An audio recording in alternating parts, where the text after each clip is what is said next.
राज्यात 100 वर्षांहून अधिक मोठी परंपरा असलेल्या सार्वजनिक गणेशोत्सवाला महाराष्ट्र राज्य महोत्सव म्हणून घोषित केलंय। राज्याचे सांस्कृतिक कार्यमंत्री ॲडव्होकेट आशिष शेलार यांनी ही घोषणा विधानसभेत केली आहे।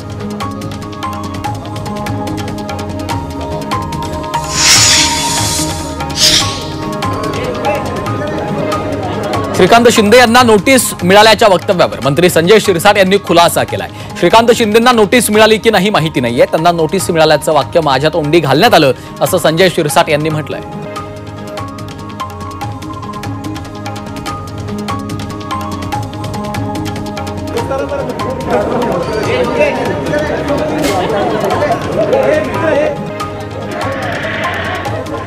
विरोधकांनी केलेल्या टीकेनंतर शिवसेना आमदार राजेश मोरे यांनी कल्याण शिळप रस्त्यावरील पलावा पुलाची पाहणी केली। पुलाचं उद्घाटन झालं नाही, आम्ही लोकांच्या सेवेसाठी पूल खुला केला। विरोधकांनी खोटं नाटक पसरवलं होतं, त्यामुळे टीकाकारांकडे लक्ष देत नाही, आम्ही विकासाच्या माध्यमातून उत्तर देणार असं राजेश मोरेंनी म्हटलंय।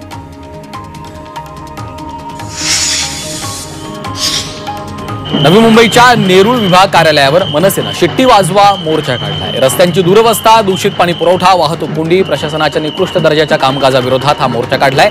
यावेळी मोठ्या संख्येने कार्यकर्त्यांची उपस्थिती होती। हिंगोलीच्या औंढा नागनाथ तहसील कार्यालयाच्या समोर रिपब्लिकन पार्टीनं आंदोलन केलंय। पीक विमा निकषांमध्ये सरकारनं केलेले बदल तातडीनं रद्द करा, 1 रुपयात शेतकऱ्यांना पीक विमा द्या, कर्जमाफी देऊन शेतकऱ्यांचा 7/12 कोरा करा, अशा मागण्या आंदोलकांनी केल्या।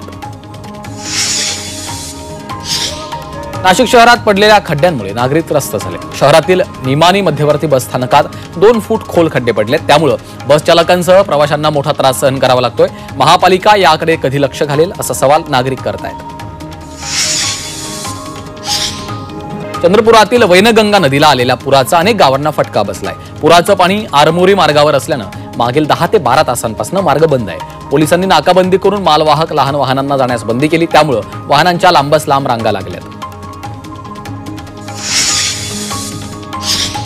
चंद्रपूर जिल्ह्यात वैनगंगा नदीला आलेल्या पुरामुळे हजारो हेक्टर क्षेत्र बाधित झालेलं आहे। पुराचं पाणी आजूबाजूच्या हजारो हेक्टर शेतामध्ये शिरलं।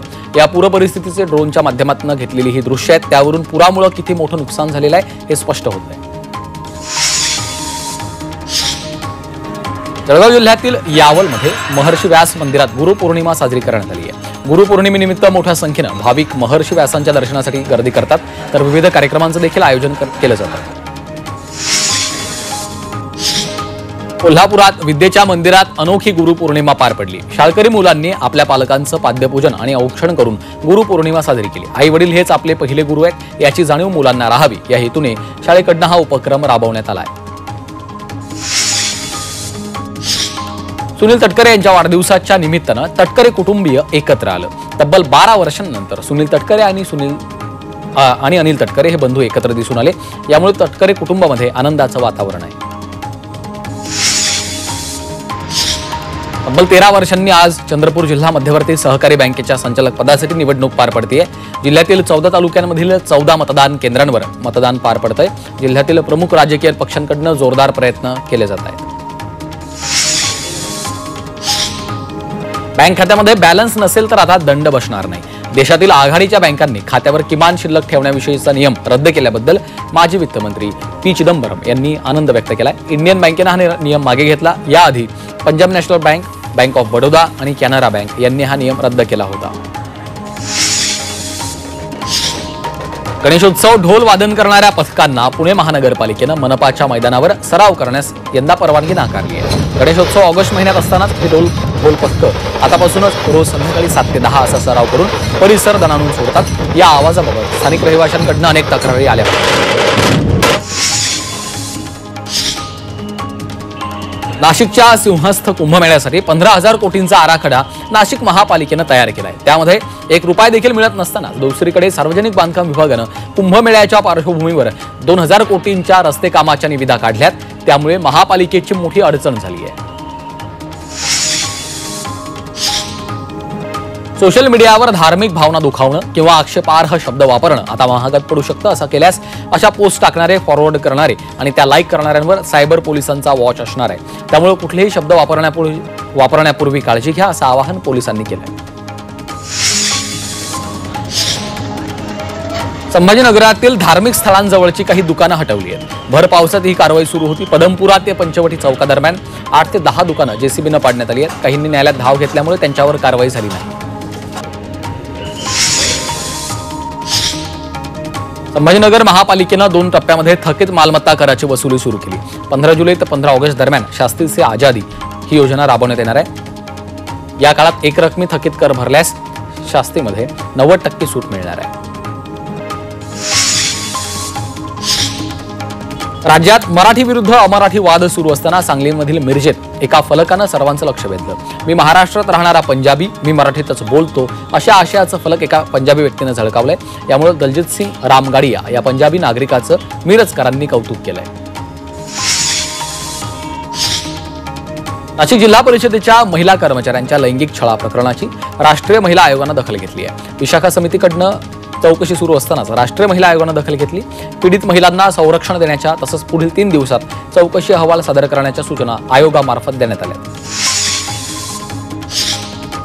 नाशिकमध्ये आदिवासी आश्रमशाळा तसंच आदिवासी विभागातील वर्ग 3 आणि 4च्या कंत्राटी कर्मचाऱ्यांनी बिरहाड आंदोलन सुरू केलंय। शासनानं आम्हाला कायमस्वरूपी नोकरीत सामावून घ्यावं अशी मागणी आंदोलकांनी आदिवासी विकास मंत्री अशोक उईके यांच्याकडे केली। तर मागण्या मान्य न झाल्यास आत्मदहनाचा इशारा देखील दिला आहे। परभणी जिल्ह्यात सिंचन विहीर लाभार्थी शेतकरी आक्रमक झाले। 2021 पासून विहिरीचे पैसे मिळाले नसल्याचा आरोप करत शेतकऱ्यांनी जिल्हा परिषदेच्या पंचायत विभागाच्या मुख्य कार्यकारी अधिकाऱ्यांच्या दालनात आंदोलन केलंय। अनेकांनी विहिरी न खोदताच पैसे लाटल्याचा आरोप आंदोलकांनी केलाय। शक्तीपीठ महामार्गाविरोधात सत्ताधारी नेते रस्त्यावर उतरल्याचं पाहायला मिळालं। कोल्हापूरच्या गडहिंग्लजमध्ये भाजप नेते संग्रामसिंग कुपेकर आणि राष्ट्रवादीचे माजी आमदार राजेश पाटील थेट शक्तीपीठ विरोधी आंदोलनात सहभागी झालेत। चंदगडचे आमदार शिवाजी पाटील आणि स्वाभिमानी शेतकरी संघटनेचे नेते राजू शेट्टी देखील आंदोलनात सहभागी झाले।